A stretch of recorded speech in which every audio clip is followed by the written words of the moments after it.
From Hollywood, it's time now for... Johnny Dollar. This is Hillary Fuchs, CPA. You left word for me to call Mr. Dollar. I don't seem to recall the name. I'm with Universal Adjusters. They asked me to look into this Wendover claim. Insurance adjusters? That's right, insurance. I understand you filed the claim in Mrs. Wendover's name. Mrs. Wendover hired me to handle her affairs a few days ago. Who do you want to talk to, me or Mrs. Wendover? Anybody who can make me understand why Mrs. Wendover let a $50,000 policy lie around for 2 years before she filed a claim. I'll try. I don't know whether I can convince you or not, but I'll try.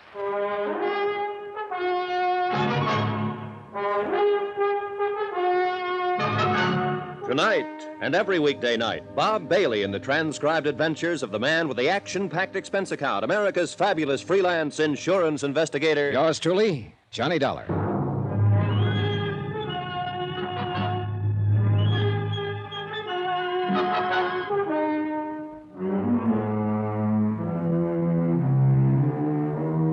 Expense account submitted by Special Investigator Johnny Dollar to the Universal Adjustment Bureau, 518 Spear Boulevard, Hartford, Connecticut. The following is an accounting of expenditures during my investigation of the Tears of Night matter. Expense account item 1, $92.50, airfare and incidentals, Hartford to Miami Beach, Florida. My plane got in at 11 p.m., so I went to a hotel and got some sleep. I put in a call to Hillary Fuchs, certified public accountant, as soon as I woke up. Then I had some breakfast and took a cab out to his office. It was a pleasant 4-mile trip along a beautiful white-sanded oceanfront, and it cost me, item 2, $3 even. Come on in here, Dollar. The air conditioner's working here. Hillary Fuchs was a big man in his late 40s. He was semi-bald, had a good sunburn, and smelled faintly of Scotch whiskey. The office he led me into was cool and dark and elegantly furnished in bamboo knickknacks. The desk was cluttered with a stack of financial statements and legal papers. This is quite a thing, I guess, Dollar. By the way, I didn't find any universal insurance adjusters in the phone book. We're located in Hartford, Connecticut. Hartford? You're a long way from home, Dollar. They sent you all the way to Miami Beach about this? Yep. Seems like a pretty expensive way to handle it. Pretty expensive claim, $50,000. Would it do any good to tell you it's legitimate? Sure. But I'm hired to check it out just the same. In other words, you don't believe me. Well, look at it our way, Mr. Fuchs. The claim came into the office day before yesterday, and we have 72 hours to act on it. Okay. What can I do? First off, tell me your connection with Mrs. Wendover. She hired me to put her business affairs in order about 10 days ago. First time I ever saw her. She said the Treasury Department had advised her to get some expert help. They were on her about back taxes, and that's it. I see. Tell me about Noah Wendover's death. He died 2 years ago, last April 14th. By the way, it's just coming to me. Did you people... did the insurance company know anything about him being dead until that claim came in? Nope. No wonder they sent you all the way from Hartford. Well, Wendover and his wife took a party of 8 out on their boat for a 10-day cruise. Wendover had an attack of appendicitis at sea. There wasn't a doctor aboard. The appendix burst, and he died before they could make the nearest port. Mm-hmm. Let me get back to the original question. Why all this time before Mrs. Wendover filed claim for benefits? Well, you really got to know Mrs. Wendover, I guess. She's a little crazy, a little wacky, a little strange. These are your impressions of her? It's a consensus. I asked around after she came here the other day. The story is that she and Wendover had a pretty good thing in their marriage. They were wild about each other. They spent money like water, and they had plenty of it to spend. Then one day he died. Kind of threw her. Maybe it's still throwing her. I don't know. Sure. Somewhere along the line, in the last year, Mrs. Wendover's met somebody else. Oh? I don't know who he is because I wasn't paying any attention when she mentioned his name. But she's sort of coming out of it, and she's going to marry him. Uh-huh. So she wants to get her business affairs in order. From the look of things, nobody's done much about them since Wendover's death. You see all that stuff on the desk? Yeah, I noticed it. It's all hers. She brought it to me in 3 big hat boxes. Stocks, bonds, bills, deeds, I don't know what all. I know she's in a little trouble with the government.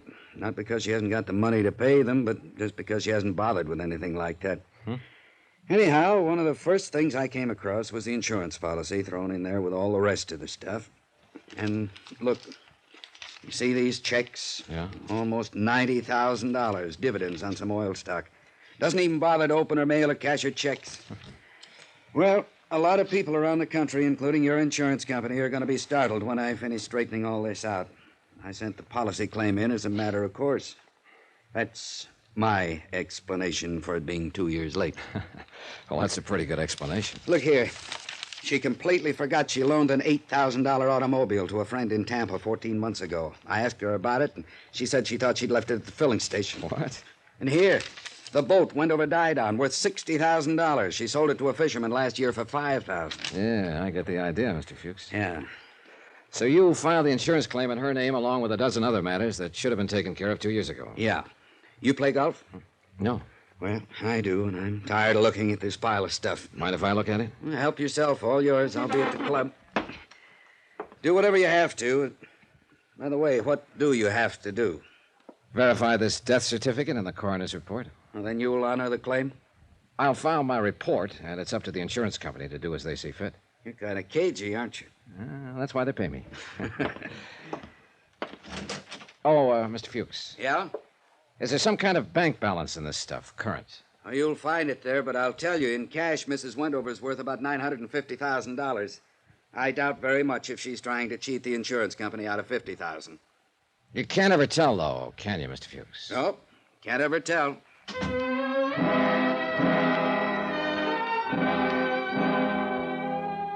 After he left, I got on the telephone and talked to officials about the coroner's autopsy and the death certification on Noah Wendover.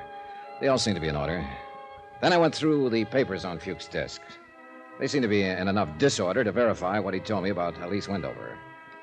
I left Fuchs' office about 4:30 and went back to my hotel, carrying a picture of a woman who had existed in a state of limbo for 2 years or more, so far as responsibility and attention to business went. Johnny Dollar. Hillary, Fuchs, can you come over to my office right away? I just left there. What's up? Mrs. Wendover, she's having a fit. Come on over.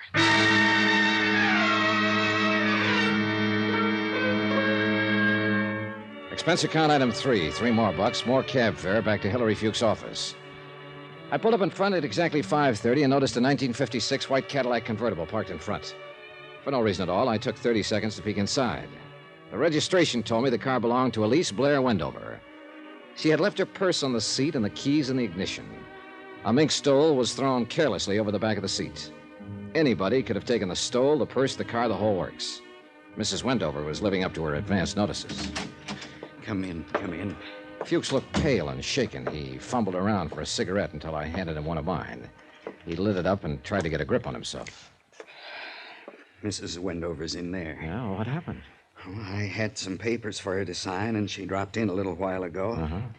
I told her about you. I explained to her it was certainly reasonable the insurance company would want to investigate a claim that had been delayed 25 months. Well? She blew up, got kind of hysterical about it, said she wanted to see you right away, that she had something to tell you. Go easy on her, will you? Well, why do you say that? Oh, it's just that, well, if I'm wrong about her, I'm glad, but I don't think I'm wrong when I say she's right on the edge, just on the edge of it. Feeling better, Mrs. Wendover? The pale girl with the coal-black hair, seated stiffly in the chair in front of Hillary Fuchs' desk, was not feeling better. She could have been 16 or 36. It depended on where you were standing when you looked at her. She had a mouth that was too full, shoulders too wide for the strapless sundress, a pair of sandals, a clanking costume bracelet, and black eyes, round, big, bright, too bright. This is Mr. Dollar, Mrs. Wendover. I understand you're investigating my husband's death. I'm here to verify the facts so that Eastern states can act on your claim. Don't you believe he's dead? Yes.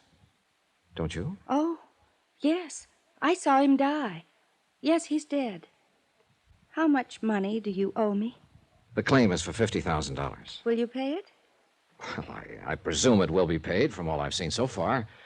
Of course, that part of it's up to the insurance company. Of course. And they have men sitting at desks reading reports about claims all day long. Yes. My dad owned an insurance company once, you know. Those men sitting at their desks. Even my dad sat at a desk. I wonder something.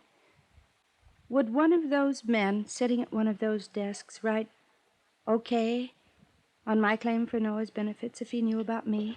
Sit down, Mrs. Wendover. Maybe you'd like a drink. You have one, Mr. Fuchs. Would they? Well, I have to be indefinite about that, too, Mrs. Wendover. What would put a question in the mind of an adjuster if he knew about you? I'm indolent, and I'm irresponsible. Mr. Fuchs can tell you that. I'm not quite dependable, am I, Mr. Fuchs? Oh, we're getting straightened out, Mrs. Wendover. And then, of course, that wouldn't make a difference. I mean, not really. A great many irresponsible, indolent, undependable people file claims. There's something else.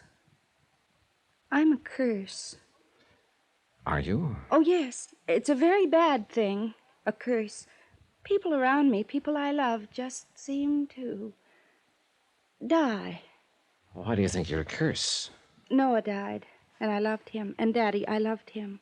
And my brother Jim, all dead. No one can stay alive around me. I thought I should tell you that. Yeah, well, I appreciate it, Mrs. Wendover.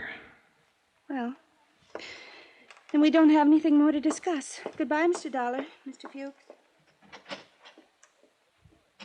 Oh, wait a minute. Johnny, hey, where are you going? I'm going to drive her home. You were right. She's on the edge of something. I can't quite figure it yet. Brother was killed in Korea. Her father died of a heart attack 10 years ago. I got that much from the papers on your desk. Lord, where'd she ever get the idea? Oh, I don't know. I've heard of things like this happening. I'll phone you later. Right. Wait a minute. I'll drive you home, Mrs. Wendover. Oh, that'll be nice. She smiled brightly, still too brightly, and we drove along. She didn't tell me which way to turn, what direction to go, and I didn't ask her. I liked it that way, no one saying a word. I was listening to something else anyhow, something inside of me, loud like a cannon firing twice a second.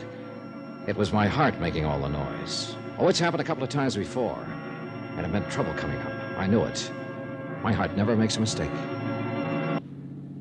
Mr. Dollar, do you think he'll die, too?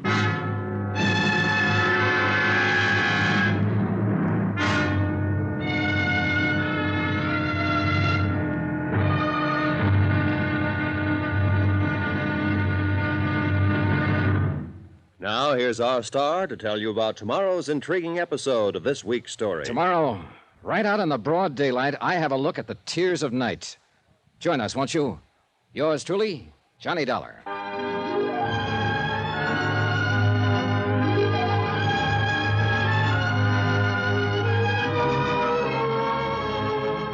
Yours truly, Johnny Dollar, starring Bob Bailey, is transcribed in Hollywood. Written by John Dawson, it is produced and directed by Jack Johnstone. Be sure and join us tomorrow night, same time and station, for the next exciting episode of Yours truly, Johnny Dollar. Roy Rowan speaking.